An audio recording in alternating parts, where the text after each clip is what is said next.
nom de BANQ et notre nom personnel, nous vous souhaitons la bienvenue pour cette deuxième séance de la Grande Wikiphonie dans sa nouvelle forme, le colloque en ligne.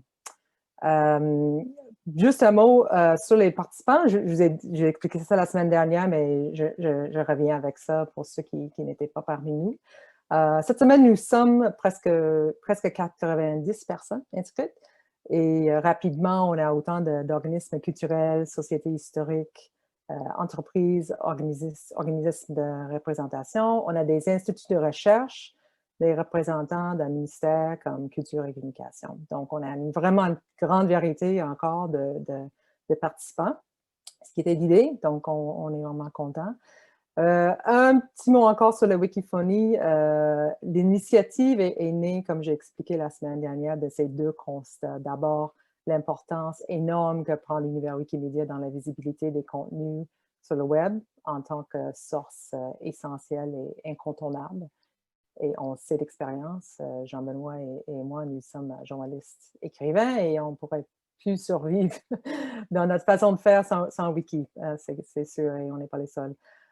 Mais on a constaté aussi que la francophonie des Amériques est très, très peu présente dans le monde de Wikipédia, tant par la qualité et la quantité des articles que par le nombre de contributeurs. Je suis allée vérifier un peu parce que je ne me souvenais pas des statistiques exactes. Puis le français est effectivement la 5e langue pour le nombre d'articles, le français. Mais sur Wikipédia, il y a 2 millions d'articles la dernière fois que j'ai vérifié. Mais seulement 7% des contributeurs sont québécois ou nord-américains. Donc, vraiment, c'est vraiment une infime minorité des contributeurs si on considère le poids qu'on représente dans la francophonie. Je cite les statistiques d'ailleurs d'un article qui est apparu dans l'actualité et je l'ai écrit, je ne suis pas ici pour faire de l'autopromotion, mais je vous conseille à le lire parce que ça donne beaucoup d'informations en racontant l'histoire de Simon Villeneuve. Et je crois que Simon est parmi nous. Et si vous ne le connaissez pas, c'est bien de savoir c'est qui et qu'est-ce qu'il a fait parce qu'il est quand même un des plus grands contributeurs de langue française sur Wikipédia. Et il est prof de cégep à Chicoutimi. Et c'est ça, il a écrit même un livre, l'éducation, Wikipédia en éducation, je crois que le nom du livre, je devrais me souvenir. Qui est vraiment important et vraiment, ça va vraiment aider les gens, surtout les gens parmi vous qui sont dans l'éducation. Puis je suis sûre qu'il serait très content de vous raconter d'autres détails sur son expérience si ça vous intéresse.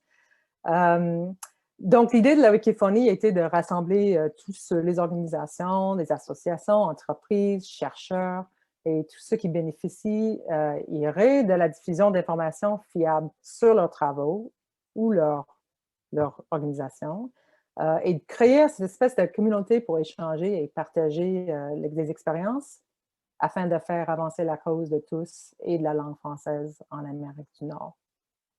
Donc, on est fiers aujourd'hui d'avoir des participants qui viennent de loin aussi. La semaine dernière, j'ai parlé de 2-3 fuseaux horaires. Cette semaine, on a des gens de l'Alberta, de Saskatchewan, d'Abitibi, Victoriaville, Ottawa, Gatineau et Chibougamau, nord du Québec. Je pense que c'est le plus loin. Ou peut-être Alberta. J'aimerais remercier finalement le nouveau Bibliothèque et Archives nationales du Québec, BANQ, d'avoir accepté de soutenir ce projet. En particulier notre équipe qui est présente, Claire Seguin, direction de la recherche et de la diffusion des collections patrimoniales, et Marianne Faron qui s'occupe de tout aspect technique. On est très, très reconnaissant, Marianne, merci. On a aussi Anne-Marie Boisvert et Catherine Bernier qui sont ici. Anne-Marie va parler tout à l'heure de ses expériences en formation. Et elle et Catherine vont faire la formation la semaine prochaine. Donc, on parlera un petit peu plus de la formation, la séance de la semaine prochaine, mais je vous encourage tous à s'inscrire et rapidement pour le 21 octobre. Juste avant de commencer, les présentateurs, je voulais parler un peu de Wikimedia Canada. On a décidé ça un petit peu à la dernière minute. C'est Jean-Michel Lapointe qui est un de nos intervenants aujourd'hui, qui va en discuter. Il m'a dit qu'il serait prêt à faire une petite présentation de c'est Wikimedia. C'est important pour tout le monde de connaître, je pense. En tout cas, je laisse Jean-Michel expliquer c'est quoi. Merci, Julie.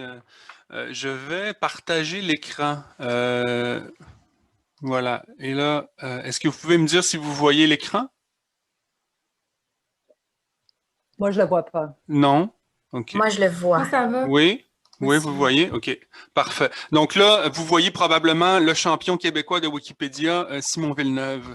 Donc là, c'est l'article paru Voilà. dans l'actualité. Voilà, c'était juste pour finalement irriter votre curiosité pour aller lire l'article. Et donc, qu'est-ce que Wikimedia Canada? Donc moi, je m'appelle Jean-Michel Lapointe. Je suis un membre actif de Wikimedia Canada depuis plusieurs années. En ce moment, je siège au conseil d'administration et je suis également le président du comité des programmes. Donc, c'est quoi Wikimedia Canada, Wikipédia dans tout ça? Donc, ça peut devenir compliqué parce qu'il y a toujours le préfixe wiki. Et donc, wiki, c'est quoi? Le wiki, c'est une technologie collaborative qui permet à des gens de manière décentralisée de collaborer à une page web. Donc là, on est dans le wiki de Wikimedia Canada. Et donc, Wikimedia Canada, c'est une organisation à but non lucratif, en fait, qui est le chapitre canadien de la Wikimedia Foundation, qui est une organisation qui finalement a pignon sur rue à San Francisco aux États-Unis et qui finalement coordonne l'ensemble des activités mondiales du mouvement Wikimedia. Donc, c'est un mouvement, c'est essentiellement des bénévoles. Et donc, le premier projet, bien sûr, c'est Wikipédia et qui a été fondé en 2001. On va y revenir tout à l'heure, de toutes sortes de projets qui ont cours en ce moment, mais au fil des années, se sont rajoutés plein d'autres projets, un dictionnaire libre, un recueil de textes qui sont dans le domaine public, une banque multimédia de toutes sortes de fichiers qui comprend maintenant des millions de fichiers libres que tout le monde peut réutiliser dans le cadre de ses travaux scolaire, par exemple. Ensuite, un des projets les plus, disons, importants des dernières années, c'est Wikidata, qui est une base de connaissances en données ouvertes et liées, qui a été développée à l'origine par le chapitre allemand de Wikimedia. Et donc, Wikimedia Canada, notre objectif, c'est quoi? C'est finalement de faire connaître Wikipédia, mais aussi tout l'écosystème de projets que vous voyez ici, qui sont des projets qui sont interreliés entre eux. Et donc, des fois, c'est un peu compliqué. Donc, il y a Wikipédia, il y a Wikimedia. Mais donc, sachez que nous, on essaie de promouvoir les projets. On a un partenariat avec Bibliothèque et Archives nationales du Québec. Et d'ailleurs, j'ai oublié de les remercier au tout début de mon intervention. Donc, c'est vraiment génial que notre Bibliothèque nationale s'investisse à ce point dans ces projets-là, parce qu'en fait, il y a une sorte de partenariat naturel entre la volonté d'offrir des connaissances à toute la population québécoise, des livres, la documentation, etc. Et donc, ça rejoint nos mandats. On a aussi un partenariat avec Bibliothèque et Archives Canada. Et donc, on anime donc toutes sortes de communautés en ligne de gens. Donc, il y a des clubs dans plusieurs villes canadiennes, Montréal étant l'un des lieux les plus actifs probablement du mouvement à l'heure actuelle au Canada. Mais il y a des clubs un peu partout, à Toronto, dans l'Est, dans l'Ouest. Donc, le but, c'est qu'on essaie d'être présent partout. Et donc, spécificité peut-être canadienne, disons, il y a donc les communautés autochtones sont aussi investies dans les projets Wikimedia, notamment la nation Atikamekw qui, depuis maintenant 2 ans, a sa Wikipédia dans sa langue pour valoriser sa culture, ses connaissances, ses savoirs. Voilà, donc je ne voudrais pas prendre plus de temps là-dessus, mais si vous voulez, on pourra peut-être y revenir plus tard lors de la période d'échange. Voilà. Super. Merci, Jean-Michel.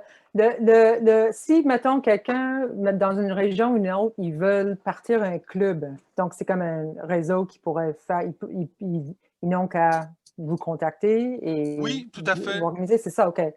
Fait que n'importe qui est là aujourd'hui, s'ils veulent, mettons, trouver d'autres gens dans leur réseau qui s'intéressent aux questions de wiki, c'est vraiment une belle manière de commencer à créer ce Exactement, pour réseau. OK, valoriser les savoirs, les connaissances de leur coin de pays, de leur village, de leur ville, OK. etc. Donc, c'est une organisation qui est très décentralisée. En fait, ça fait partie de la culture de Wiki qui est très horizontale. Et donc, n'importe qui peut s'investir. Et nous, on a même des ressources à notre disposition. On peut former les gens.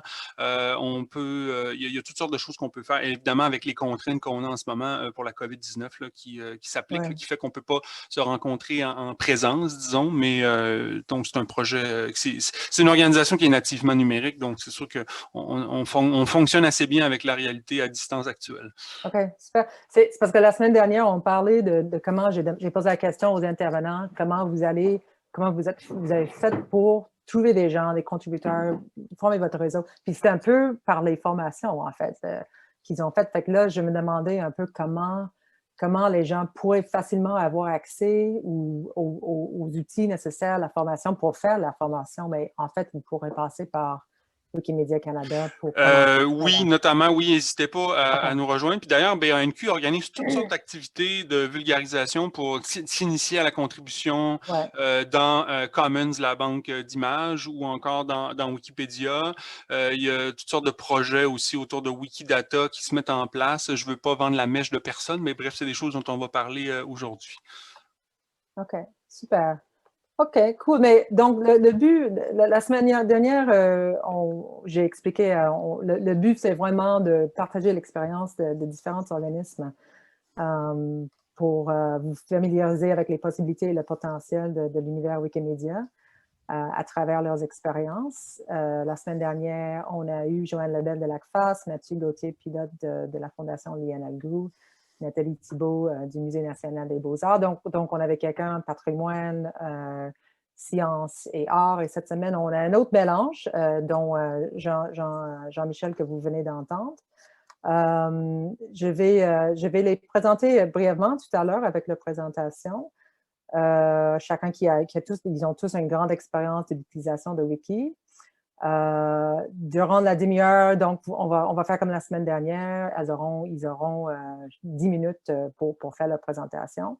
J'ai à côté de moi Jean-Benoît qui va agir de police au cas où, mais ça ne devrait pas poser de questions. On n'a pas eu discuté la semaine dernière non plus. Peux-tu montrer tes petites... en tout cas. Donc, après, on va terminer. Je vais faire une... Excuse-moi, est-ce qu'il y a une question? Si j'entends quelque chose.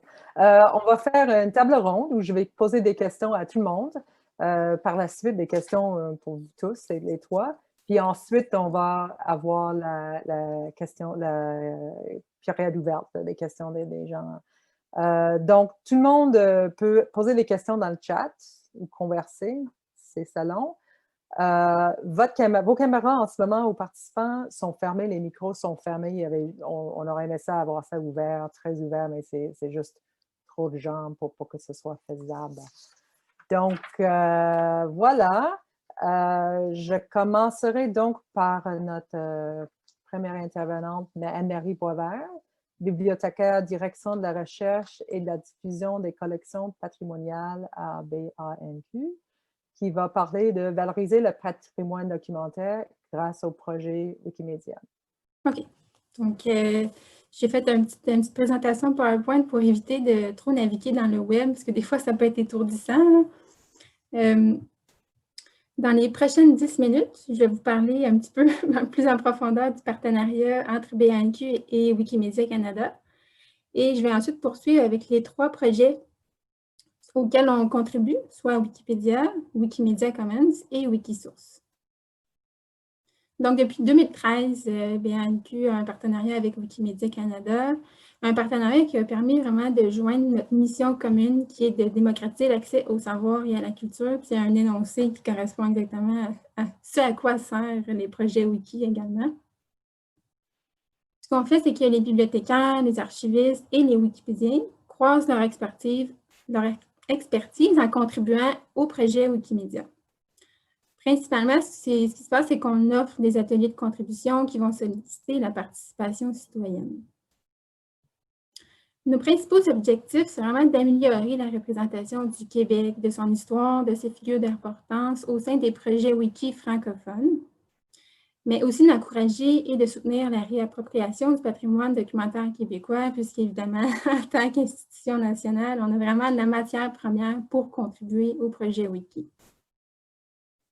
Les 3 projets qu'on a ciblés, comme je l'ai mentionné, c'est Wikipédia, l'encyclopédie, Wikimedia Commons, la médiathèque de contenu, et Wikisource, qui est une bibliothèque libre.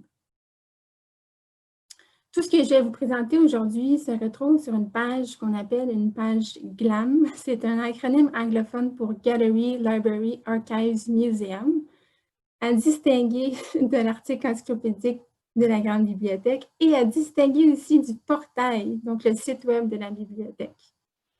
Une page GLAM, c'est comme une sous-page de l'encyclopédie. Donc, je vous donne l'astuce pour y accéder. Dans la barre de recherche, simplement taper WP pour Wikipédia, .banq. Et sur cette page-là, je vous invite à consulter notre foire aux questions qui reprend en partie et qui donne en plus des informations complémentaires sur ce que je vais dire aujourd'hui. Allons-y avec le premier projet, Wikipédia. Qu'est-ce qu'on fait dans Wikipédia? Bien, on contribue à bonifier les pages et les articles. Et nous, notre façon d'encourager ça, c'est d'offrir des ateliers de contribution. On a les fameux Mardi c'est Wiki à Montréal, qu'on offre normalement sur place et en ligne, mais maintenant exclusivement en ligne, évidemment. Et il y a aussi les Jeudis c'est Wiki à Québec. Les caractéristiques de ces ateliers-là, c'est vraiment un partenariat, certainement avec Wikimedia Canada, mais aussi avec la Fondation Lionel Gros et la France, avec Mathieu et Joanne, que si vous étiez là la semaine dernière, c'est vraiment nos complices. Et on fonde ça sur une formule collaborative, c'est-à-dire que nos experts Wiki vont être responsables d'initier les participants à la contribution dans Wikipédia, et les bibliothécaires, eux, vont s'occuper de former les participants à l'utilisation des ressources de la bibliothèque et aussi à l'identification de sources fiables. Puisque quand on ajoute du contenu dans Wikipédia, bien, il faut nécessairement le sourcer. L'objectif ultime, c'est de former des contributeurs actifs. Et qu'est-ce qu'un contributeur actif? C'est quelqu'un qui fait au moins une contribution par mois et idéalement qui enrichiront le contenu relatif au Québec ou à la francophonie en Amérique du Nord. Mais qu'est-ce qu'une contribution? Donc, moi, je dis toujours qu'il n'y a pas de petites contributions. Toutes les contributions ont une valeur importante. Ça peut être la correction de grammaire, de syntaxe. Uniformiser le style, optimiser la structure d'un article, mais évidemment, tout ce qui touche à l'ajout de contenu, l'ajout de références ou l'ajout d'images, ça vient rejoindre les contenus patrimoniaux de la bibliothèque. À titre d'exemple, j'avais mis un exemple d'une bibliographie juste pour savoir un peu à quoi ça ressemble. C'est à partir de cette section-là qu'on peut retrouver des contenus issus des collections de BANQ. J'ai parlé d'ajout d'images et ça nous amène directement à notre deuxième projet, Wikimedia Commons. Qu'est-ce qu'on fait dans Wikimedia Commons? Je vais généraliser, là, mais on peut consulter des images, repérer des images, et aussi consulter leur fiche descriptive, parce que chaque document dans Wikimedia Commons a sa fiche descriptive. Ces images-là ne se retrouvent pas là par hasard. C'est un processus de téléversement ou en anglais « upload » qui permet de les centraliser dans Wikimedia Commons. À BANQ, on bénéficie de 2 types de téléversement, soit institutionnels ou citoyens. Donc, institutionnel, c'est vraiment le personnel de BANQ. Avec ses partenaires, on fait une sélection d'images en visant un usage encyclopédique. Aussi, pour alimenter nos projets collaboratifs qui visent la géolocalisation et la description des images, mais aussi simplement pour des fins de recherche. Le téléversement citoyen, c'est un citoyen comme vous et moi qui, de manière autonome, va aller chercher une image qui l'intéresse, qui est dans le domaine public et qui va la téléverser dans Wikimedia Commons. Et c'est souvent uniquement pour un usage encyclopédique dans Wikipédia. Mais là, peut-être que vous vous dites, mais là, les gens, ils vont chercher des images, ils ne demandent pas la permission, puis ils les mettent dans Commons. Et oui, c'est exactement ça qu'ils font, parce que ces images-là sont clairement identifiées dans le domaine public. Depuis maintenant un peu plus d'1 an, dans le portail de BNQ numérique, il y a un critère qu'on peut activer pour aller isoler tous les documents du domaine public au Canada.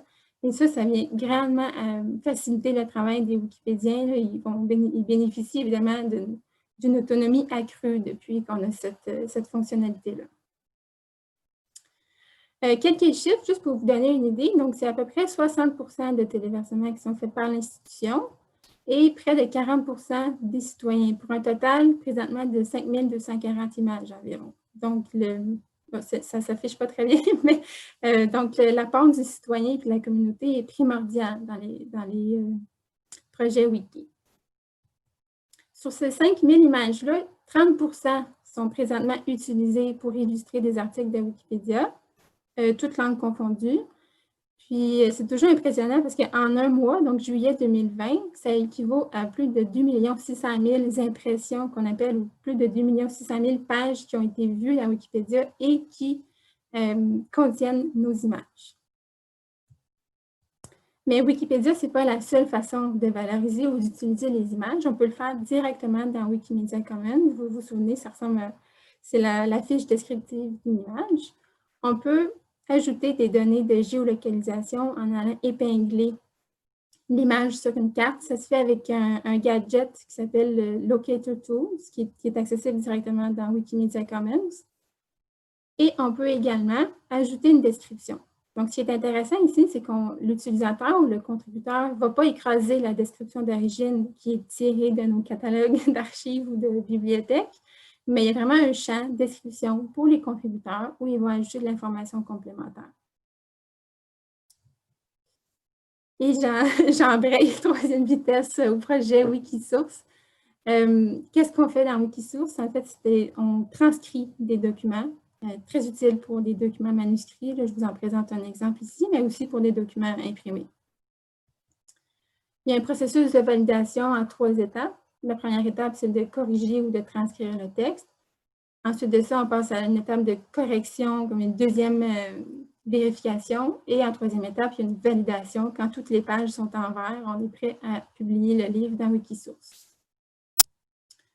Même fonctionnement que pour Wikimedia Commons, 2 types de téléversements, institutionnels et citoyens. J'ai mis une étoile en rouge pour citoyens ici parce que leur rapport est vraiment phénoménal. Là. La communauté est très, très active, probablement même plus que nous, sont très, très, très autonomes.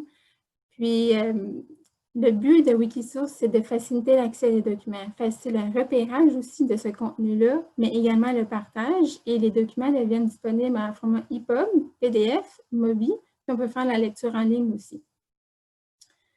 Il y a un grand engouement également des contributeurs européens pour le patrimoine documentaire québécois. Donc, il y a des gens de Belgique, de Suisse, de la francophonie partout qui s'intéressent à notre patrimoine dans la transcription de ces documents-là. Un exemple d'un résultat final, si vous voulez. Donc, on constate qu'il y a vraiment... On essaie de respecter au plus près les caractéristiques du facsimilé, donc en reprenant les images, en respectant les titres, les sous-titres, etc. Et un de nos exemples préférés, c'est l'exemple du livre « Les pirates du Golfe Saint-Laurent » qui, en fait, était un feuilleton publié dans un journal. Donc, c'est une œuvre inédite, si vous voulez, parce que pour la première fois, toutes les parties du feuilleton sont maintenant rassemblées dans un même ouvrage. C'est devenu une pratique commune dans Wikisource de rassembler ce type de littérature.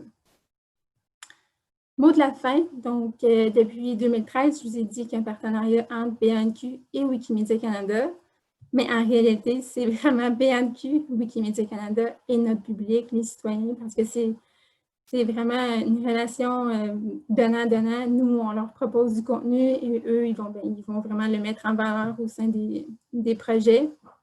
Mais notre rôle, ce n'est pas uniquement de décloisonner nos collections, mais c'est vraiment de soutenir les contributeurs dans leur processus de contribution, puis de leur offrir de l'aide quand ils en ont besoin, soit aux ateliers Mardi c'est Wiki, ou souvent, il y a des gens même qui vont m'écrire, puis je vais les soutenir dans leur contribution. Si vous voulez aller un peu plus loin, il y a un super bon article disponible dans Érudit. C'est Wikipédia, Wikimedia Commons et Wikisource, un Eldorado de visibilité. J'ai mis une image. c'est au cas où, c'est un peu un sprint, là, toute l'information que je vous donne en 10 minutes, si vous vous sentez un peu dans une autre réalité qui ne correspond pas exactement à quoi vous êtes habitué. Ça documente vraiment bien le processus de réflexion, mais aussi toutes les étapes relatives à l'implication des institutions culturelles dans ces projets-là. Donc, c'est vraiment une bonne référence à avoir sous la main. Je mets ma diapositive de référence au cas où et je termine comme ça. Je vous remercie de votre attention. Merci, Anne-Marie, de nous avoir amené un peu derrière l'écran de Wiki et de nous montrer comment la BANQ réussit à mettre en valeur ses ressources, en fait, par la voie de Wikipédia. Mais il y a aussi la question pour les gens qui sont peut-être moins experts, moins familiers avec ça, de sources, en fait, qui est à la base de tout ce qu'on fait en Wikipédia. Est-ce que, vraiment très rapidement, est-ce que vous pourriez nous expliquer pourquoi, en fait la BANQ est une source excellente de sources. Qu'est-ce que c'est? C'est une source, en fait, pour les gens qui ne savent pas. Pourquoi c'est nécessaire? On va se baser sur un exemple dans Wikipédia. Je pense que c'est ça à quoi tu réfères. Donc, dans Wikipédia, l'information doit être vérifiable. Pour vérifier une information, on doit avoir accès à la source d'information. Tout ce qui est dans Wikipédia, c'est paraphrasé, ce n'est pas du copier-coller. Puis pour la rendre vérifiable, on va ajouter une référence. Et les références, comme on encourage les contributions relatives au Québec, à la Bibliothèque nationale, on a tout ce qui est québécois ou relatif au Québec comme documentation. Donc, c'est pour ça que je dis, on a la matière première pour contribuer. Donc, on va mettre la source, ça peut être un article de presse, ça peut être un livre, un chapitre, c'est différentes formes, là, mais l'important, c'est que le lecteur puisse aller vérifier la source de l'information et idéalement puisse avoir accès à la référence librement. Et si c'est en ligne, c'est encore mieux. Ouais. C'est intéressant parce qu'un des problèmes avec la contribution québécoise, si j'ai bien compris de mes discussions, entre autres avec Simon Villeneuve, c'est que les sources, c'est pas facile de trouver des sources qui sont reconnues nécessairement par la majorité des contributeurs francophones qui sont quand même 80%. Oui, bien, je vais être rapide, mais il y a une recommandation qui dit de faire un usage équitable des sources de presse que j'écoute pas nécessairement parce que le Québec a une histoire relativement jeune et il y a beaucoup de sujets qui ne sont pas encore documentés dans des livres, dans des monographies, mais qui sont quand même assez bien couverts dans les sources de presse. Donc là, le travail du contributeur, c'est d'aller croiser les sources, d'essayer de rendre sa recherche un peu plus solide qu'en utilisant juste un article de la presse, par exemple. Puis on va essayer d'utiliser des articles de médias internationaux, donc entre guillemets, mais la presse, le devoir, ce serait déjà des bons points de départ. Ensuite de ça, on peut découler un peu plus vers les sources de presse régionales, mais ça, c'est mon approche personnelle, mais je la défends comme ça parce qu'il y a trop de sujets qui sont sous-documentés dans les sources plus savantes, là, disons. Jean-Benoît ici qui intervient. Anne-Marie, simplement, il y a Fabrice Marcoux qui aimerait que vous partagiez la référence dans le clavardage tout à l'heure.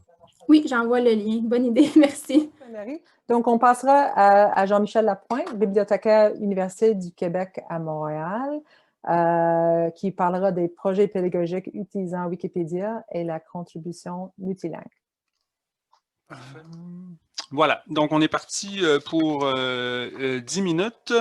Donc, projet pédagogique et contribution multilingue à Wikipédia. Donc, à l'UQAM, je suis à l'UQAM depuis 2015 et depuis mon arrivée, je mène plusieurs projets. On ne pourra pas, l'idée, c'est pas de couvrir tout ce que j'ai fait, mais c'est plus de donner un aperçu de qu'est-ce qui est important.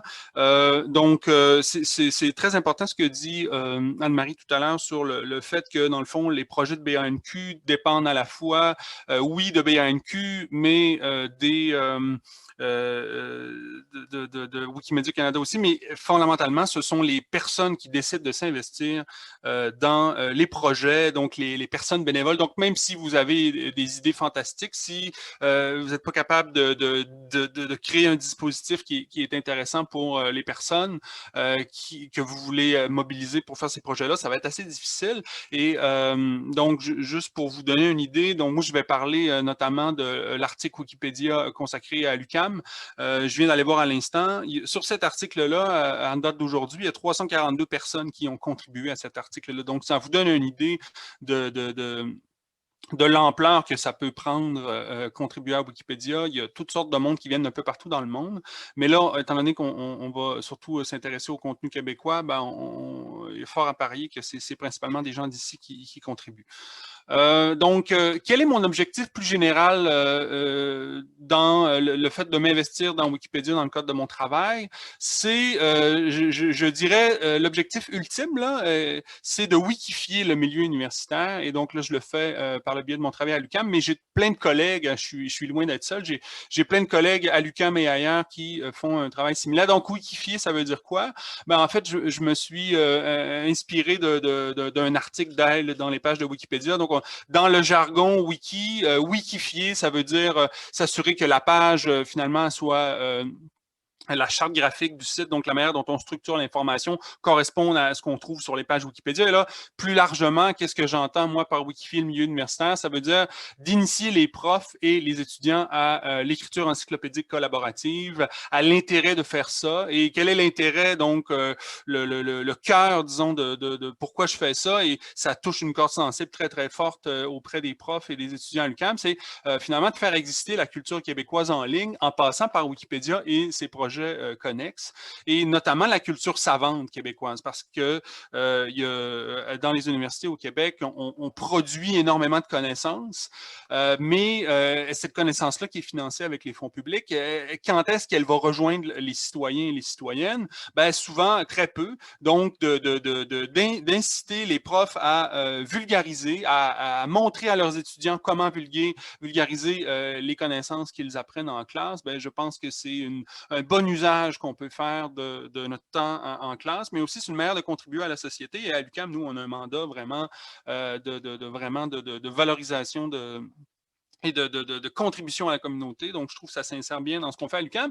Puis aussi, contribuer à Wikipédia, ça peut aussi vouloir dire comprendre le fonctionnement d'une autre communauté productrice de savoir. Parce que quand on est dans le milieu universitaire, on a souvent tendance à penser qu'on est les seuls à produire des connaissances. Ben, en fait, quand on plonge dans Wikipédia, on se rend compte qu'il y a toutes sortes de gens qui ne sont pas nécessairement des experts, mais qui sont des amateurs au sens noble du terme, des gens qui s'intéressent à certains sujets, et qui ont développé une forme d'expertise et qui contribuent sur ces sujets-là. Et donc, quand on contribue à Wikipédia, c'est important de le faire sur des sujets qui nous intéressent, qui nous interpellent, et c'est la raison pour laquelle des gens, sans être payés, vont contribuer à des projets, à un projet collaboratif comme celui-là. Donc, j'ai créé un espace dans Wikipédia, un peu comme disait Anne-Marie tout à l'heure, pour BANQ, c'est wp://BANQ. Nous, de notre côté, c'est wp://UQAM que vous mettez dans la barre de saisie en haut dans Wikipédia. Et donc, cet espace-là que j'ai créé,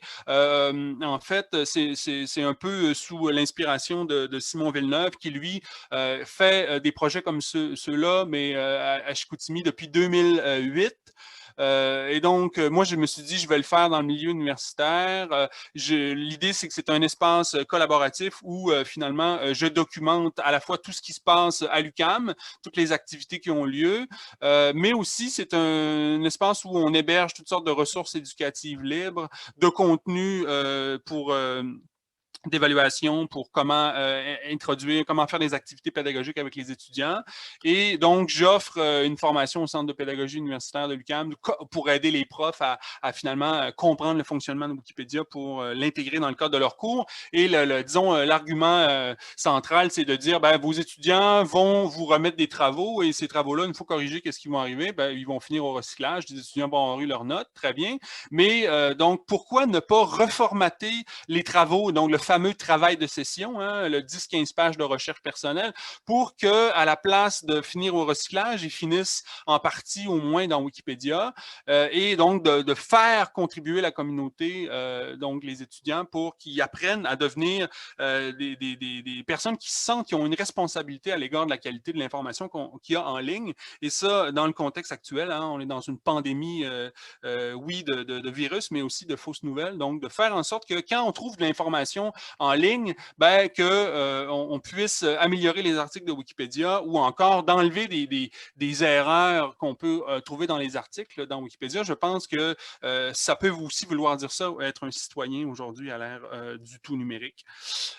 Et donc, voilà, je forme les profs et là, il y a toutes sortes de cours dans lesquels la contribution à Wikipédia est intégrée, autant en administration des affaires qu'en théâtre, qu'en histoire, bref, il y a toute une variété de cours dans lesquels j'aide les profs et qui finalement deviennent de plus en plus autonomes là-dedans. Les étudiants aiment beaucoup ça. Et donc, moi, quand j'aide les profs à intégrer Wikipédia dans leurs cours, je leur dis, ben, je vous aide en autant que finalement, le matériel qu'on développe ensemble, vous le rendez disponible à l'ensemble de la communauté sur la page, donc dans l'espace pédagogique que j'ai créé. Et donc là, je bascule vers la dernière portion de ce que je voulais vous dire aujourd'hui. L'année dernière, c'était le 50e anniversaire de l'UQAM et donc, avec un groupe de recherche dont je suis membre à l'UQAM, qui est le laboratoire sur la communication et le numérique, j'ai proposé une série on a proposé une série d'activités pour faire améliorer la qualité du contenu encyclopédique à propos de l'UQAM et finalement de ses acteurs depuis finalement sa fondation. Au départ, on a fait une chasse photographique, je ne m'attarderai pas là-dessus, mais l'idée c'était de faire en sorte qu'il y ait des images libres de droit disponibles sur de l'UQAM. Ensuite, on a amélioré la page en français de l'UQAM, mais aussi on a amélioré dans la dernière activité, et c'est là-dessus que je vais me concentrer pour finir, on a amélioré, on a créé des articles sur l'UQAM dans d'autres langues que le français, parce que en fait, Wikipédia existe en 300 versions linguistiques différentes. Et donc, en partenariat avec l'école de langue à l'UQAM, on a, et donc il y avait déjà certains profs avec qui je faisais des projets je les aidais à faire des projets de traduction d'articles parce qu'eux, ils apprennent finalement une deuxième ou troisième langue, les étudiants, ou encore des étudiants étrangers qui viennent apprendre le français ici à Montréal. Et donc, il y a déjà plusieurs étudiants qui contribuaient, des profs aussi. Donc là, c'était un partenariat assez naturel qu'on a développé. Et on invitait les étudiants, ça a été le 31 janvier 2020. Donc, on a tenu cette activité-là de contribution multilingue où il y avait un pairage qui se faisait entre des étudiants qui maîtrisent une langue autre que le français et qui finalement était pairé avec quelqu'un qui connaît bien Wikipédia et finalement ils travaillaient ensemble pour améliorer un article ou en créer dans certains cas, comme là vous voyez une capture d'écran de l'article de l'UQAM en vietnamien qui a été créé lors de cette activité-là et donc finalement ces activités-là ont permis d'améliorer la visibilité de l'UQAM sur Wikipédia. Il y avait un enjeu, donc, finalement, de visibilité, mais en terminant, ce que je dirais, c'est la meilleure manière de rater vos projets Wikipédia, et là, ça, c'est important que je le souligne, c'est d'utiliser Wikipédia comme une vitrine publicitaire. Donc, c'était très important tout au long de ces activités-là d'apprendre comment Wikipédia fonctionne, parce que Wikipédia a une culture éditoriale qui est aussi rigoureuse et qui est similaire à celle qui permet de créer la scientificité dans le milieu universitaire, mais donc qui fonctionne avec d'autres paramètres qui ne sont pas scientifiques, mais qui reposent sur l'importance de la citation des sources, par exemple. Et donc, quelqu'un qui veut créer un article dans Wikipédia ne peut pas le faire à des fins simplement publicitaires, mais ça doit finalement être une synthèse des sources d'informations déjà existantes. Et donc, des fois, c'était une sorte de surprise, hein, parce que c'est pas parce que c'est reconnu d'un point de vue universitaire. Par exemple, il y a des chercheurs qui voulaient créer l'article de leur laboratoire de recherche ou encore de leur revue scientifique, mais que, alors je leur demandais, très bien, quelles sont 2 sources fiables, ou bien de la presse généraliste, ou bien des articles scientifiques, qui parlent de votre revue, qui parlent de votre laboratoire de recherche, et là, oups, ils ne se qualifiaient même pas pour être dans Wikipédia. Et donc, si on aurait pu les créer, mais il aurait été probablement supprimé par la communauté parce qu'ils ne répondaient pas aux règles éditoriales d'inclusion dans Wikipédia. Donc ça peut être, c'est quelque chose à bien à savoir. Si vous allez dans Wikipédia, c'est important que vous vous conformiez aux règles de la communauté parce que c'est pas votre statut, c'est pas parce que vous avez un doctorat que ce que vous faites va être valable dans Wikipédia, mais c'est parce que vous respectez les règles de la communauté. Donc ça, c'est important à savoir et c'est un peu ce que j'avais à vous dire là-dessus aujourd'hui. Merci. Merci à vous, Jean-Michel, de nous amener encore derrière l'écran, c'est intéressant, et de nous donner des conseils qui sont fruits d'une très, très longue expérience. En fait, ça fait combien d'années que vous êtes dans ce projet-là?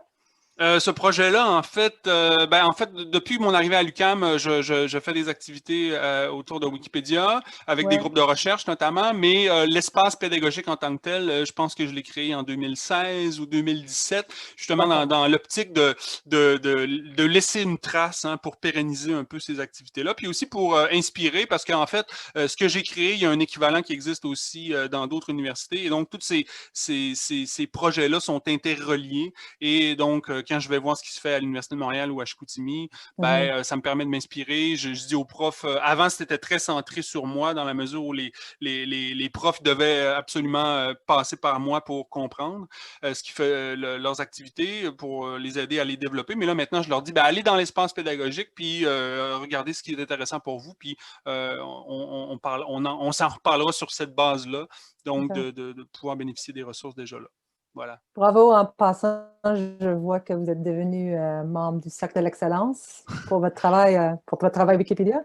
Oui, Récemment, merci, c'est gentil, je suis très content. Oui, c'est une reconnaissance aussi institutionnelle de l'importance de Wikipédia à l'UQAM. Je suis très content parce qu'au départ, Wikipédia, comment dire, je me retrouvais un peu dans le milieu universitaire à défendre l'indéfendable, dans la mesure où on dit toujours aux étudiants de ne pas aller sur Wikipédia, mais au lieu de leur dire de ne pas y aller, on pourrait peut-être leur montrer comment ça fonctionne. Et c'est un peu cette optique-là que j'essaie de défendre, puis ça fonctionne bien. Mais rapidement, je me souviens avec mes conversations avec Simon Villeneuve qui avait le même enjeu. Comment vous, c'est-à-dire au niveau de la légitimité de Wikipédia, qui n'était pas considérée vraiment comme une source fiable par bien des gens, j'imagine qu'au niveau universitaire, ça doit être encore le cas. Ou oui, est-ce que c'est cette encore bataille le cas. est gagnée, là? Okay. Oui, mais ça dépend du besoin qu'on a. Si vous devez écrire un article scientifique, vous devez vous appuyer sur des sources qui sont scientifiques. Wikipédia n'est pas scientifique, donc déjà là, Wikipédia est écarté. Mais c'est pas parce que vous ne pouvez pas citer Wikipédia que vous ne pouvez pas l'utiliser pour connaître un sujet. Je vais donner un exemple. Si vous vous intéressez, par exemple, à un poète comme Émile Nelligan, allez dans l'encyclopédie universaliste développée en France. Vous allez voir, ça tient en 2 lignes. Mais si vous regardez dans Wikipédia, en fait, le meilleur article sur Nelligan, toute encyclopédie confondue en français, c'est celui de Wikipédia. Donc là, c'est là où ça devient intéressant de voir que les articles n'ont pas tous le même statut, la même valeur dans Wikipédia. Il y a des sauts de qualité, de validation qui sont similaires à ce qui se fait dans le milieu universitaire, mais c'est une validation qui est faite par des amateurs et non pas par des spécialistes, donc ça ne pourra pas être scientifique. Mais donc, c'est juste d'introduire des nuances, je pense, qui est importante. Puis, je pense que les universitaires comprennent assez bien parce que ce sont des gens qui, disons, essaient d'avoir un discours assez nuancé. Mais là, c'est de leur montrer qu'il y a toutes sortes de nuances qui devraient s'appliquer sur Wikipédia. Puis, dans la mesure où on essaie de former des étudiants qui vont fonctionner dans l'univers d'aujourd'hui, c'est-à-dire qui est de plus en plus numérique, Wikipédia, c'est une des sources les plus consultées, une des ressources documentaires les plus consultées sur le web. Donc, de mon point de vue, ce serait un peu bête de leur dire de ne pas y aller dans Wikipédia. On devrait plutôt leur montrer comment ça fonctionne, quand l'utiliser, quand ne pas l'utiliser.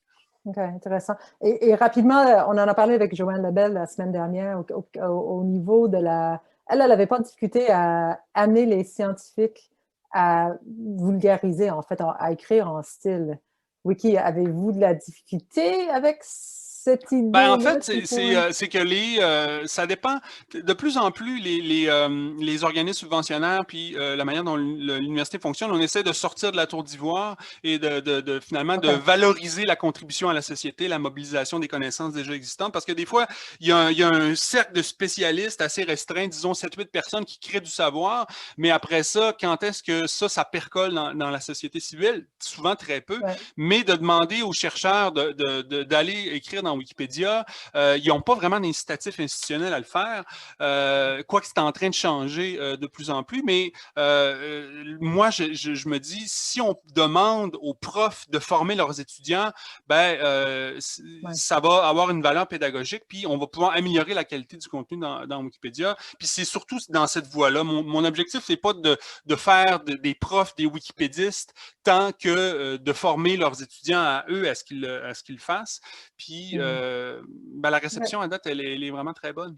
Intéressant. Et en même temps, ça crée un réseau, ça augmente le réseau de contributeurs, en fait. Et ça améliore la qualité de l'information de qualité sur le web. Parce qu'en fait, quand on fait des recherches, Wikipédia, c'est quand même un des espaces très structurés dans l'anarchie du web où n'importe quelle information, la bonne comme la meilleure information est côte à côte. Quand on va sur Google, par exemple, on est enseveli de résultats de recherche. C'est souvent douteux.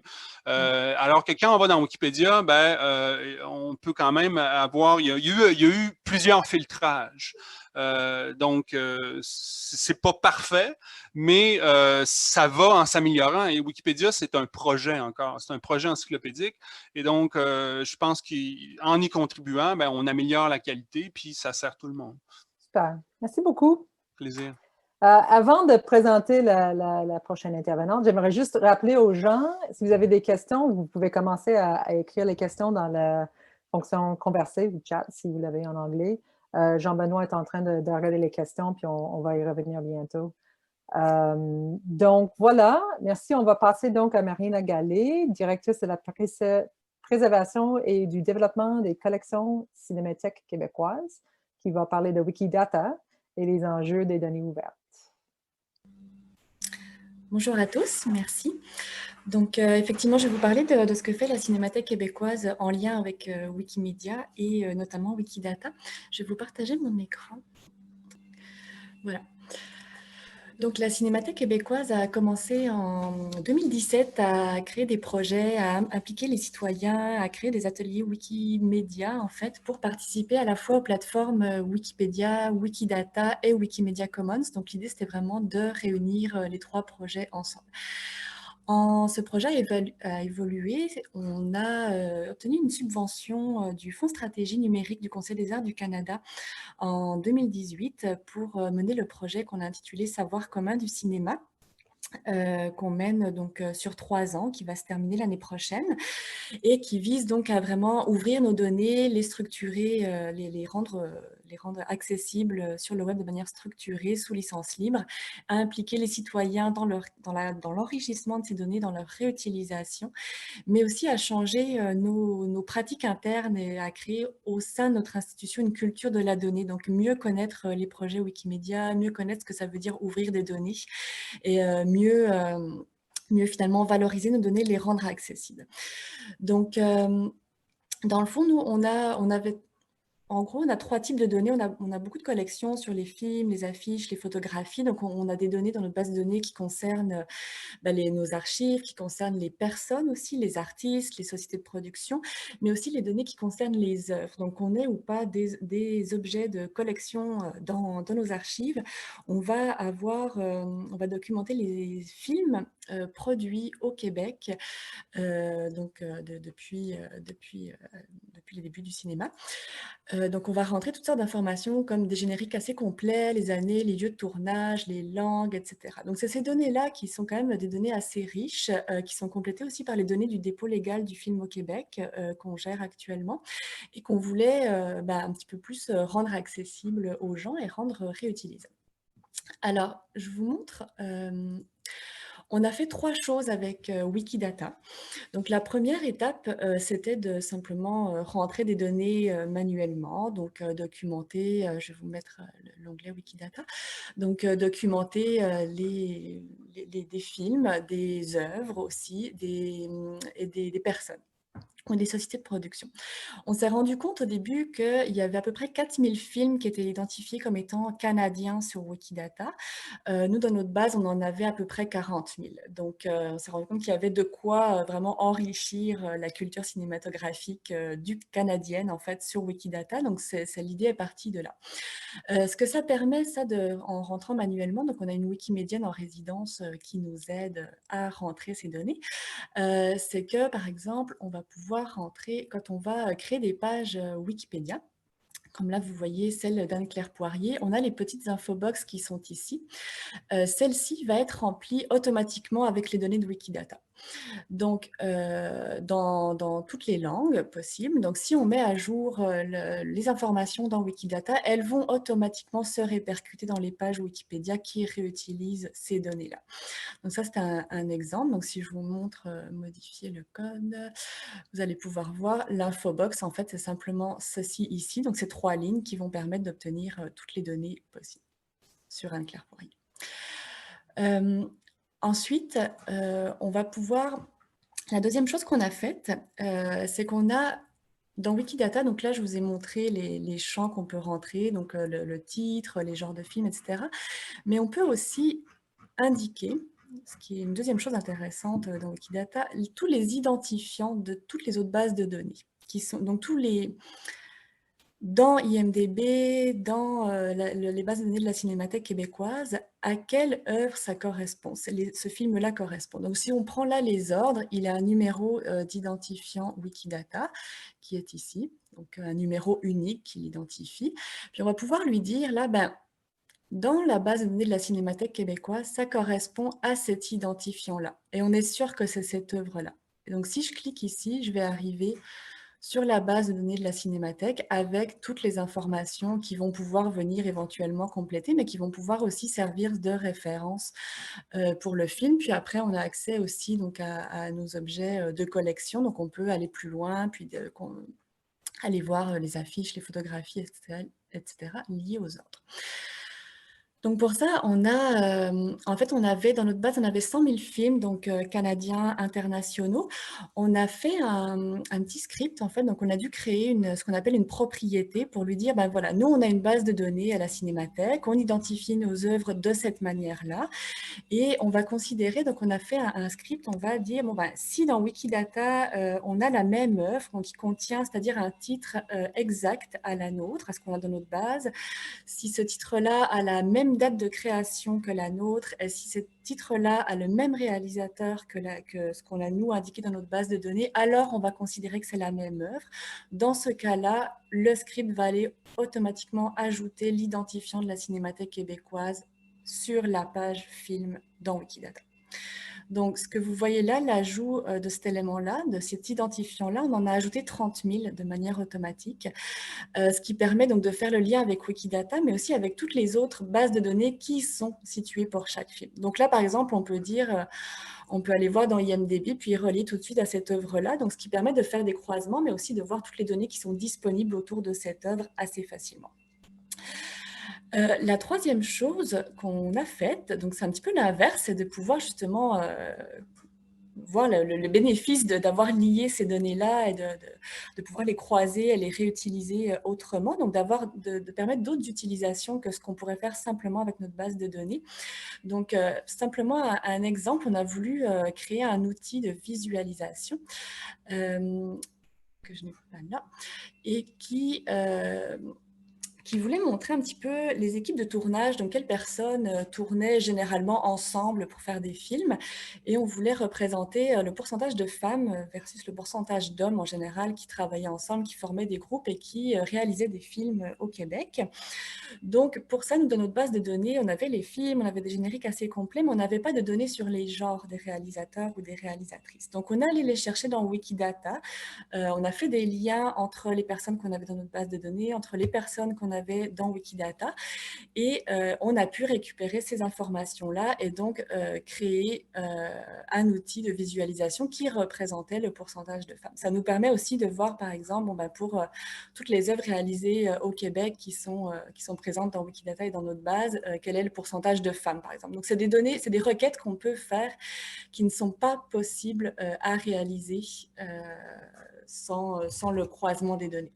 Donc, c'est un exemple voilà, de ce qu'on peut faire.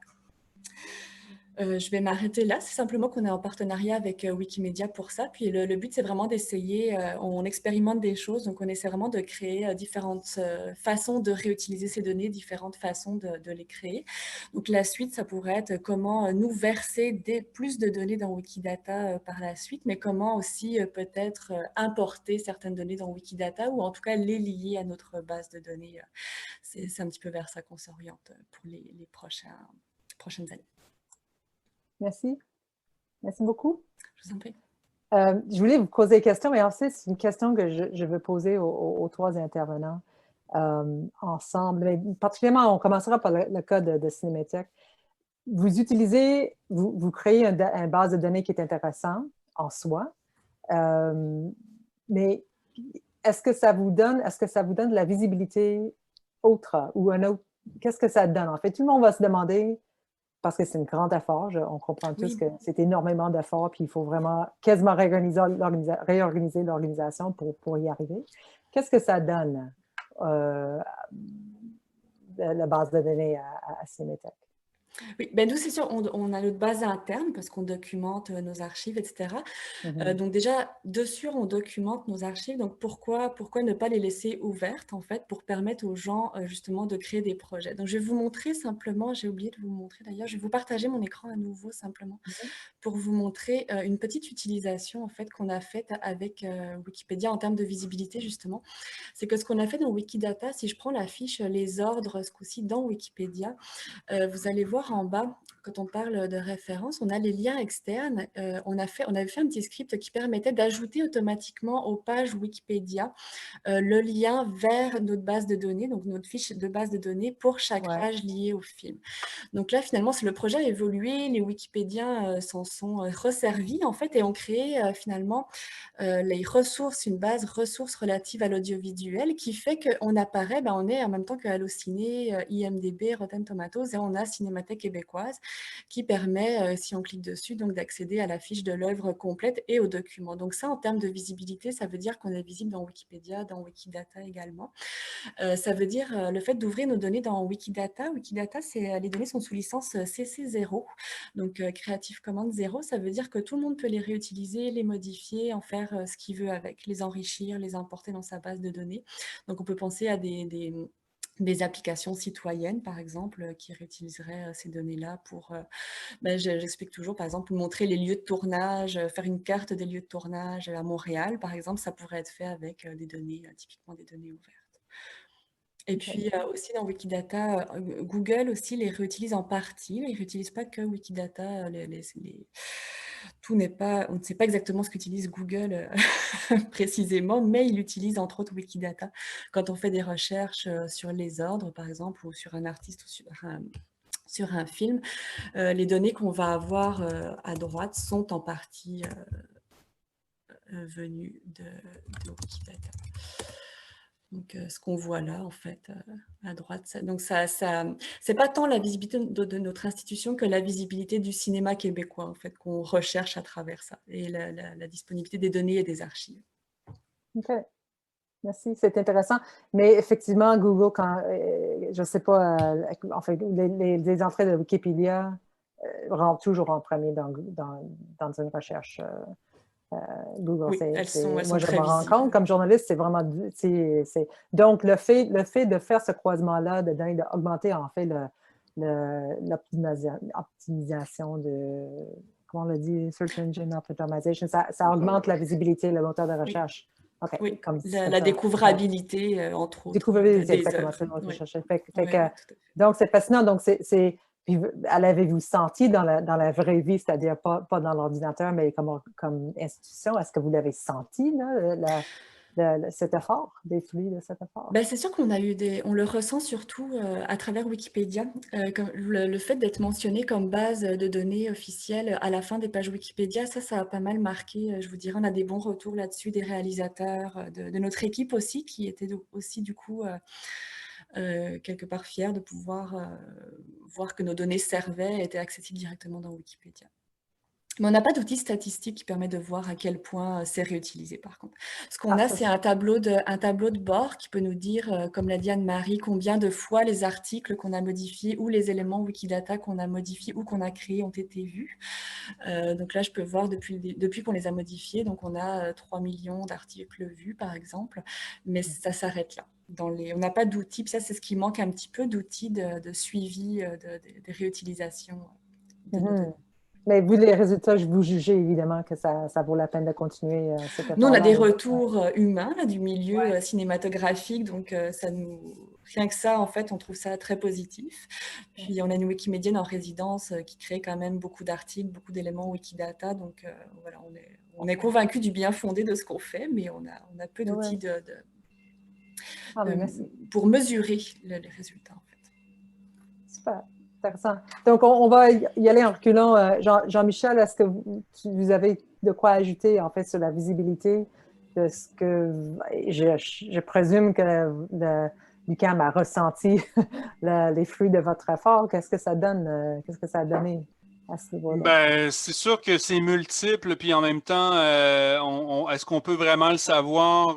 Je sais pas, mais bon, tant et aussi longtemps que, comment dire, la population en général va être captive de Google, et je sais pas quand est-ce que ça va finir, mais bon, Google, disons, valorise énormément dans son algorithme de tri Wikipédia, et c'est pas un complot, hein, c'est pas parce que c'est pas parce que Wikipédia donne de l'argent à Google. En fait, Wikipédia et le mouvement en général, il n'y a pas d'argent. Ça repose essentiellement sur les bénévoles. Mais donc, c'est une visibilité extrême que les projets Wiki permettent d'avoir quand on utilise Google.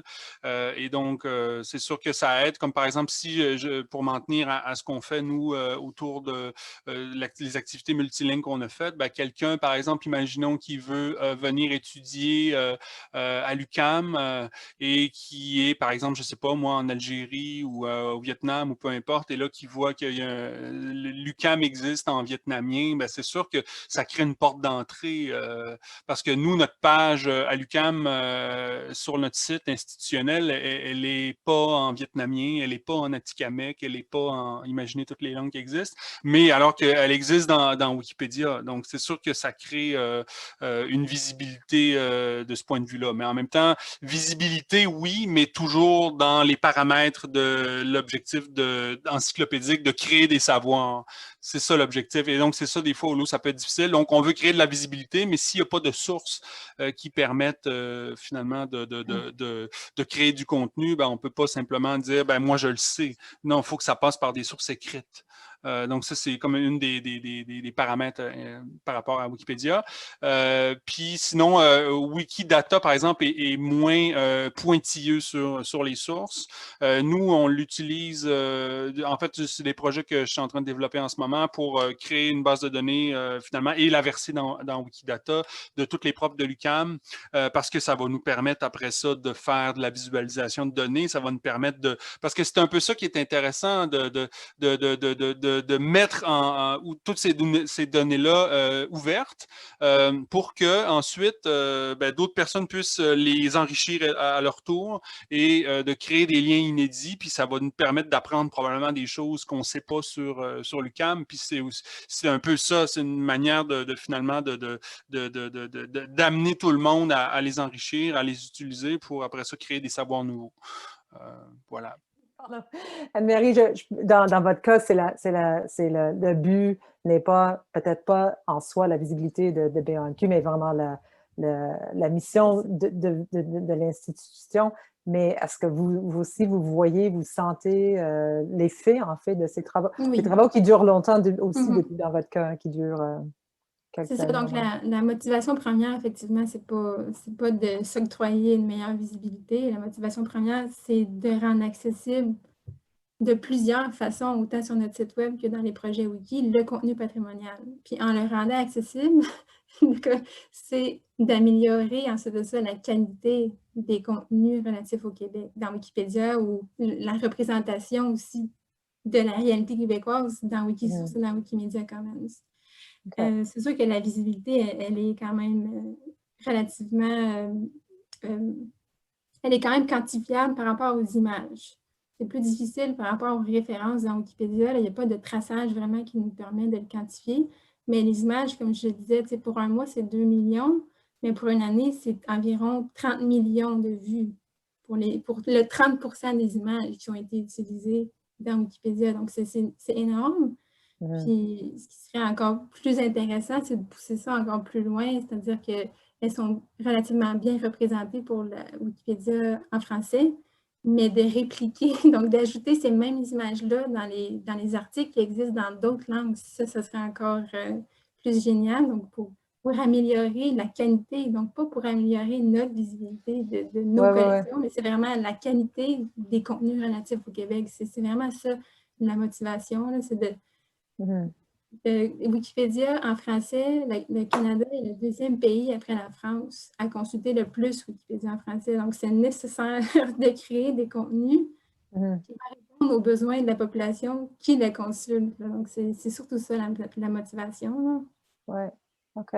Mais c'est intéressant, puis vous voyez les flux, vous sentez déjà la... En termes d'institution, je dirais que cette visibilité-là, c'était quand même un peu audacieux en 2013 là, de créer des projets wiki. On est devenu un peu un pilier par rapport à la motivation des institutions culturelles à s'impliquer dans ces projets-là. Mais aujourd'hui, si au départ c'était plus vertical, aujourd'hui c'est beaucoup plus horizontal. Donc, on est encore consulté pour savoir quelle démarche on a fait pour mettre en place tous ces projets-là. Mais maintenant, je trouve que c'est un esprit collaboratif qui s'est mis en place et c'est ça qui est intéressant. Plutôt que chaque institution réinvente la roue de son côté, on bénéficie de partager nos connaissances et nos savoirs. C'est la richesse des projets Wiki, c'est vraiment ça. C'est de ne pas se questionner tout seul dans son coin, mais d'aller de dépasser un peu des fois quand on peut se sentir un peu intimidé ou imposteur, mais de ne pas se fier à ces émotions-là et d'aller au-devant et d'aller consulter les autres institutions qui ont des projets qui nous intéressent et desquels on aimerait s'inspirer. OK. Merci beaucoup. Je vais vérifier avec mon collègue ici. On va peut-être passer aux questions. Oui, OK. On va donc passer aux questions. Vous commencez, vous pouvez continuer à poser des questions dans le conversé chat. Donc, alors, j'ai recueilli certains éléments dans le chat. Il y a une remarque pour Marina Gallet d'Isabelle Lheureux qui voudrait savoir, en fait, l'outil de visualisation mentionné est-il accessible publiquement? Oui, on l'a rendu, je vais vous donner le lien, je vais le mettre tout à l'heure, le lien vers un article qui en parle. On est encore en train de le... Il n'est pas très intuitif comme outil. C'est aussi un peu l'apprentissage de ce projet-là. Je vais vous donner le lien vers un article qui décrit aussi comment on l'a fait parce qu'il est difficile à interpréter. Il y a tout un choix de données qui se fait quand on crée un outil de visualisation. Donc, on a expliqué toute la démarche, donc je vous mets le lien tout de suite. Parfait. J'ai eu une question de Claude Boucher à l'intention de Mme d'Anne-Marie Boisvert. Je la formule telle qu'elle est posée. Pourquoi la BANQ privilégie les licences non libres CC, BY, NC, ND et CC-BY-ND qui ne sont pas utilisables dans Wikimedia Commons? J'aimerais juste qu'on précise, est-ce qu'on parle des documents de nos collections ou du contenu, par exemple, sur nos portails ou nos produits qu'on a créés? Je vais voir ce que Claude Boucher me répond sur le clavardage parce que pour l'instant, j'ai pas... Collection numérique, c'est ça, il dit collection numérique, c'est ça. C'est pas ma spécialité, mais je vais essayer d'y répondre du mieux que je peux. C'est pas un choix qu'on fait, là, les licences, c'est quand même régi par la loi, la loi, comment on appelle? La propriété intellectuelle, oui, merci, j'ai un blanc du Canada. Là, donc, il y a tout un système qui permet d'identifier quelles œuvres se rentrent dans quelle case.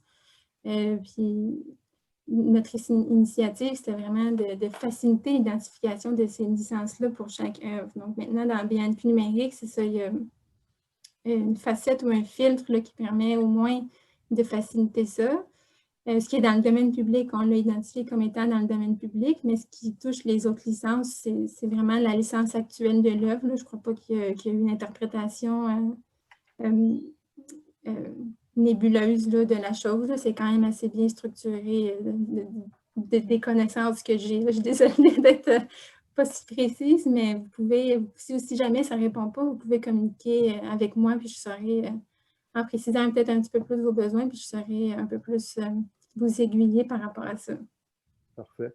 J'ai Fabrice Marcoux de la Fédération des télévisions communautaires autonomes du Québec qui pose la question. Je pense qu'elle est ouverte, mais je me demande si Jean-Michel ne serait pas la première personne pour pouvoir y répondre. Est-ce qu'un projet peut être reconnu en tant que source communautaire, sachant que Le Devoir, par exemple, a pris du temps à être reconnu comme source? Mon Dieu, OK. Donc, reconnaître un média communautaire, hein? OK, c'est un peu ça l'idée. En fait, si on s'en tient aux règles de Wikipédia, en fait, ou plutôt aux recommandations, on propose, en fait, on invite les gens à, il y a comme une hiérarchisation des sources pour dites de qualité, et donc on va essayer de privilégier les sources qui sont scientifiques, et après ça, dans la presse généraliste, on va prioriser les journaux d'envergure nationale.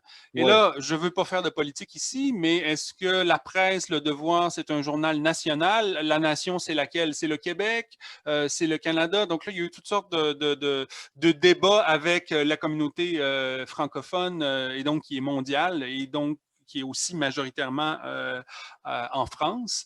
Donc, il y a eu au fil du temps donc tout un travail d'amener finalement les Français surtout à comprendre la réalité québécoise. Et donc là, maintenant, Le Devoir, la presse sont reconnus comme des sources nationales, donc on peut privilégier. Mais pour ce qui est des publications, disons, régionales, et là, pour aller sur, disons, les publications communautaires, il faudrait définir c'est quoi communautaire, là, parce que pour moi, c'est pas nécessairement clair, mais il y aurait peut-être un enjeu. Mais en même temps, c'est sûr que quand on veut, par exemple, référencer des réalités, donc parlons, je sais pas moi, de ce qui se passe au Lac-Saint-Jean ou en Gaspésie, ben, les publications de Gaspé, probablement qu'ils parlent beaucoup plus de l'actualité locale, régionale, que celles qui se font à Montréal. Donc là, il y a peut-être un biais finalement de les centres écrasent les périphéries d'une certaine manière. Puis Wikipédia, de ce point de vue-là, peut-être que mériterait de mieux prendre en considération on pourrait dire les savoirs locaux. Mais en fait, il y a toutes sortes de réflexions à l'interne là-dessus et on s'en va vers ça de plus en plus pour être capable de finalement de pas juste bien référencier ce qui se passe dans les grands centres, mais aussi de pouvoir tenir compte des réalités régionales. Et de ce point de vue-là, il y aurait une réflexion probablement à poursuivre là-dessus. Mais, il y a une discussion, mais ça implique une discussion interne à Wikimedia. Non, oui, mais c'est des discussions qui ont déjà lieu parce qu'en fait, il y a tout un projet de repositionnement qui est assez central de toute la stratégie du mouvement qu'on appelle Wikimedia 2030. Donc, pour 2030, on veut favoriser une équité entre les savoirs, c'est-à-dire que ce soit pas juste les savoirs scientifiques qui aient droit de citer dans Wikipédia, mais aussi des savoirs oraux. Pensons par exemple aux réalités autochtones. Les Autochtones, s'ils veulent écrire leur histoire, ben, ils doivent utiliser l'histoire du colonisateur. Donc, est-ce que ça nous dit tout de leur réalité à eux? Non, ça nous donne juste une facette. Ben, imaginons qu'est-ce que ça peut vouloir dire pour, disons, des gens en région ou qui sont dans des endroits où ils n'ont pas nécessairement de presse universitaire. Il n'y a pas de presse universitaire de Gaspé, là, on s'entend, donc ça peut créer des problèmes, mais le mouvement est au courant de ça et c'est une réalité qui va évoluer au cours des prochaines années. Puis si vous voulez, étant donné que ce sont des projets qui sont collaboratifs, ben, votre voix compte. Donc, vous pourriez rentrer dans l'arène puis participer finalement à façonner les débats, puis éventuellement comment la culture éditoriale va évoluer. Voilà. J'ai une autre question de Fabrice Marcoux qui était en feu tout à l'heure. Est-ce qu'on peut mettre, je la dis telle quelle, est-ce qu'on peut mettre des liens vers des sources vidéo externes dans Wikimedia et corollaire, et la transcription des vidéos est-elle possible et souhaitée dans Wikisource? je vais me lancer pour OK. un début de réponse. Ah. Donc, les vidéos ça ne seraient pas dans Wikisource, ce serait dans Wikimedia Commons et c'est possible d'en OK. téléverser dans Wikimedia Commons.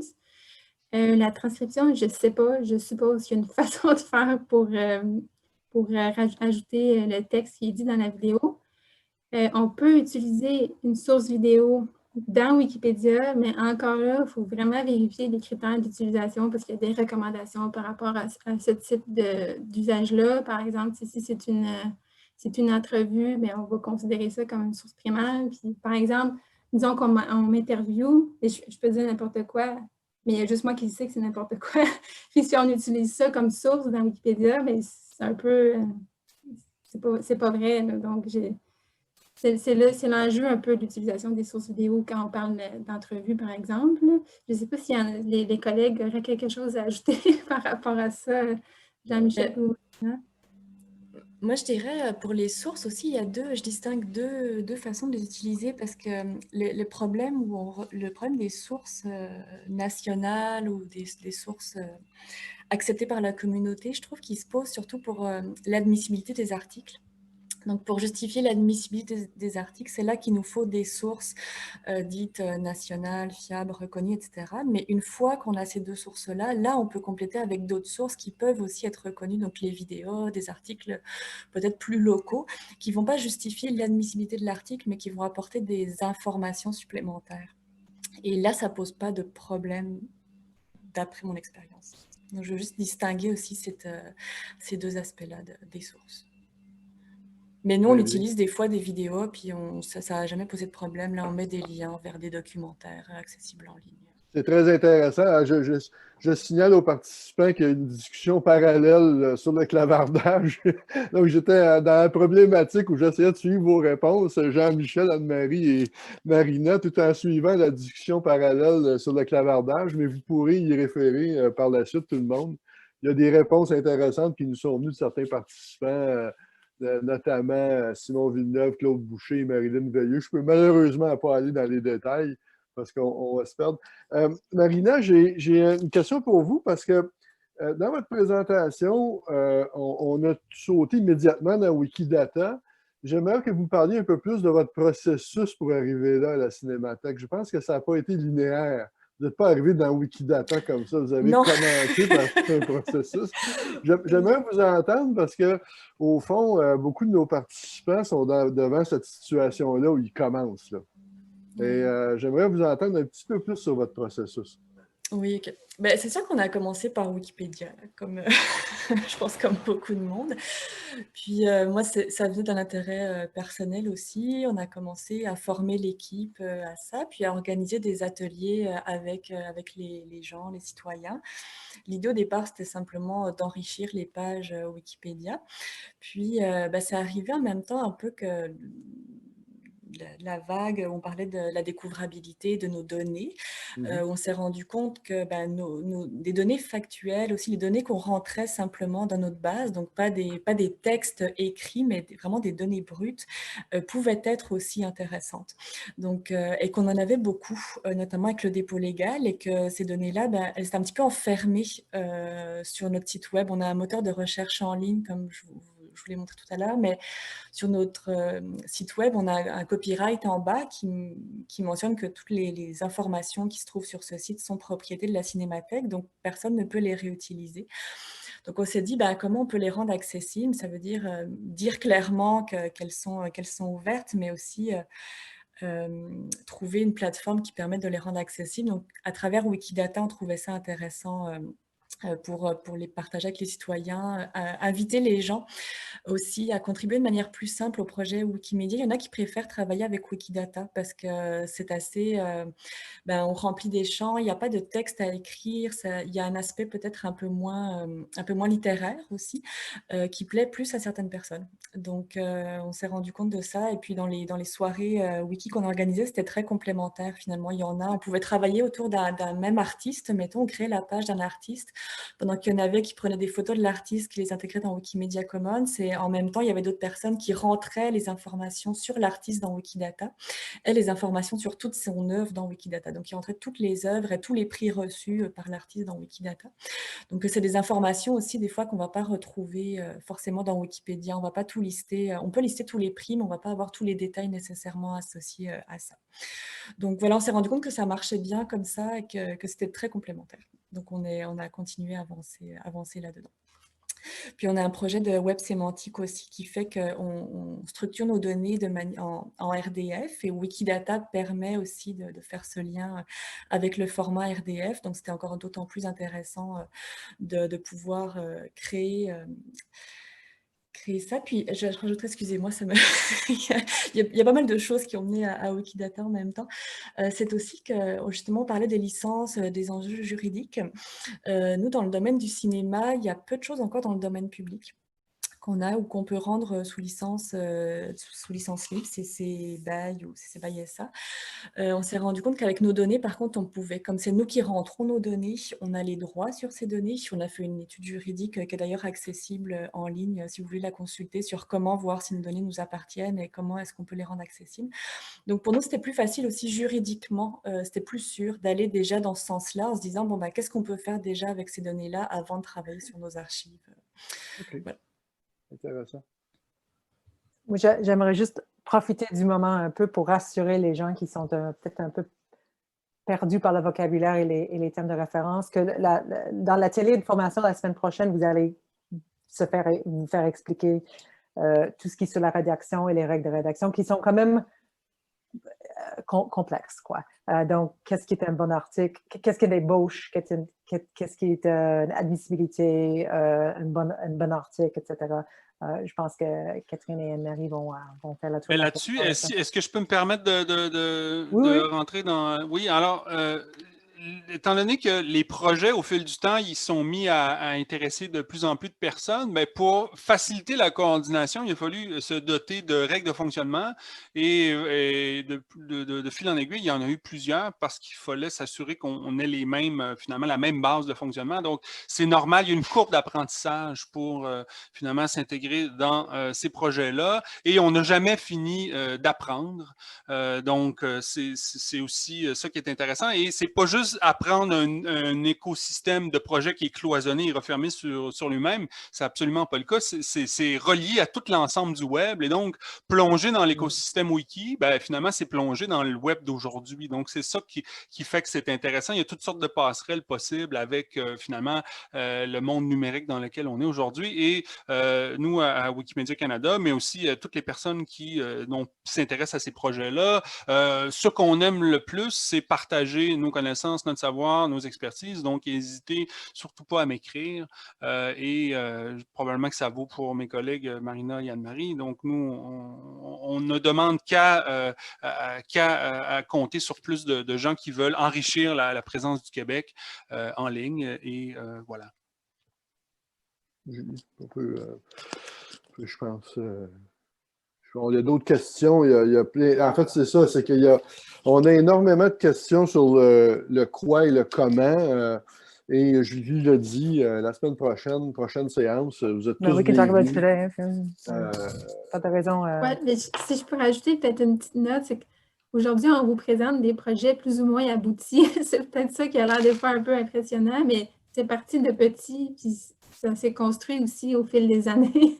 Donc, le voir peut-être à plus petite échelle que la première étape, c'est ce que vous faites en ce moment, c'est de se familiariser avec cet univers-là, de faire des lectures, de regarder qu'est-ce que les autres font, de comprendre comment ils le font et de communiquer avec nous carrément, là, si jamais il y avait des questions. Mais c'est vraiment, c'est comme un casse-tête.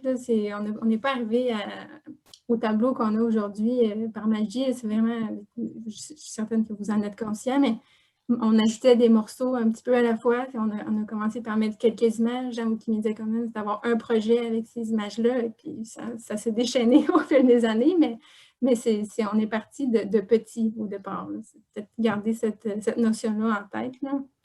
Effectivement, puis je rajouterais aussi, nous aussi on a beaucoup, c'est en faisant appel à la communauté, donc en organisant, je dirais justement des ateliers Wikipédia, il y a la communauté qui s'implique, qui va rentrer des données, mais qui va aussi nous dire, ah mais est-ce qu'on pourrait faire ça? Puis là il y a des bénévoles parce que nous, c'est pas nous qui avons fait les scripts pour rentrer, c'est un bénévole de la communauté Wikimedia. Donc qui voit que si on est ouvert à donner accessible nos archives, nos données, ils vont proposer des projets, puis des fois ils vont vous proposer des choses aussi pour commencer en fait quelques petites démarches au fur et à mesure. Donc ça peut faire peur, mais dans les faits, effectivement, ça se construit petit à petit. Non, mais je pense qu'on peut conclure. Oui, je pense que c'est beau, j'allais vous poser une question, mais je pense que je ne veux pas décourager les gens. Avec le taux d'attrition, en fait, il y a beaucoup de gens qui commencent et qui se rendent compte, évidemment, que c'est vraiment plus compliqué qu'ils pensent. En même temps, je suis sûre que vous avez tous une expérience avec comment continuer à motiver les gens là-dedans. C'est intéressant. J'aimerais simplement j'ai un feedback, excuse-moi.